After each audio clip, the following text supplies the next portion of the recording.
logging into MyFridge app.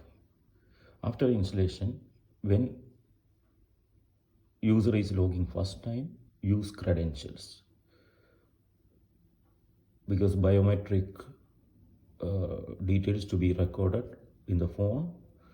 So start with credentials, which is available in the content inside the pack, which is given to you in so enter product ID, user ID. So you have to enter product ID here, enter as it is, enter user ID,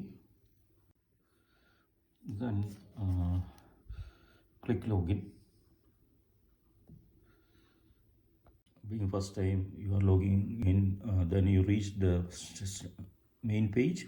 There is no product in it. And what first thing you have to do is go to settings, then enable biometric. Also you can enable PIN here, so you can use your own PIN. Also you can enter email ID to get a notification in email. Also you have login, logout details here. So this is a setting page. That's the way you can